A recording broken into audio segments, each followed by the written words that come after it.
পাকা আম তো প্রায় শেষ হওয়ার মাঝামাঝি, আর এখন এই আমের সময় আম দিয়ে জেলি তৈরি করব না, সেটা কি হয়? আসসালামু আলাইকুম, সবাই কেমন আছেন? আলহামদুলিল্লাহ, আমি ভালো আছি। আজকে আবার চলে আসলাম আপনাদের মাঝে আরেকটি নতুন রেসিপি নিয়ে। আজকে আমি তৈরি করব পাকা আমের জেলি।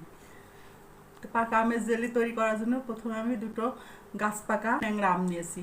আম দুটো ভালো করে ধুয়ে নিয়েছি। এখন আমি এটা সিলে চিপে নিব।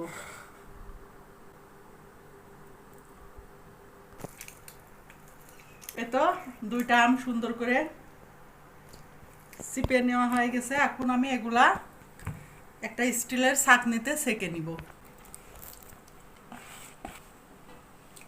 এখন আমি এটাতে সুন্দর করে ছেঁকে নিব যেন একটু আঁশ না থাকে। এই আমগুলা গুলিয়ে সুন্দর করে ছেঁকে নিয়েছি। এখন আমি এটা চুলাতে বসিয়ে দেব। তো এটা আমগুলা চুলাতে বসিয়ে দিছি। এখন আমি এই লেবুটা কেটে এর ভিতরে চিপিয়ে দিব। এই লেবুগুলা এখন ছাকনার উপর চিপে ছেঁকে দিব। এখন আমি এটা একভাবে নাড়তে থাকবো যতক্ষণ ঘন হয়ে না যায়।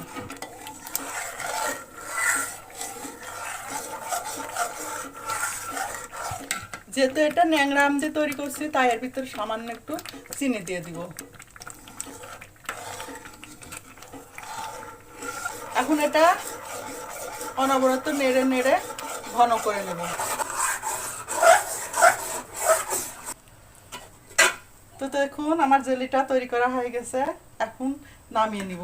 আর আমি এর ভিতরে কর্নফ্লাওয়ার বা কোনো কিছু দেইনি।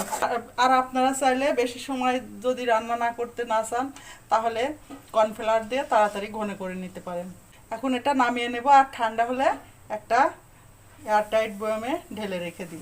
তো দেখুন ঠান্ডা হওয়ার পরে আমি একটা এয়ারটাইট কন্টেনারে ঢেলে নিয়েছি। এখন এটা নর্মাল ফ্রিজে রেখে দিব।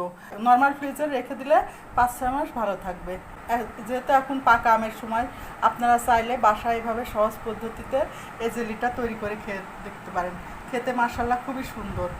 আর এভাবে বাসায় তৈরি করা জিনিসের মজাই আলাদা। কেনা খাবার তো কিভাবে তৈরি করে সেটা তো আমরা দেখতে পাই না, কিন্তু আর বাসায় আমরা নিজের হাতে পরিষ্কার পরিচ্ছন্নভাবে তৈরি করি, সেটা সবার জন্য স্বাস্থ্যসম্মত। তা আমার ভিডিওটা ভালো লাগলে লাইক কমেন্ট শেয়ার দিয়ে পাশে থাকবেন। আর আমার ইউটিউব চ্যানেলটা সাবস্ক্রাইব করে দেবেন। আজকে এ পর্যন্তই। আগামীতে নতুন কোনো ভিডিও নিয়ে আপনাদের মাঝে উপস্থিত হব। আল্লাহ হাফেজ। আসসালামু আলাইকুম।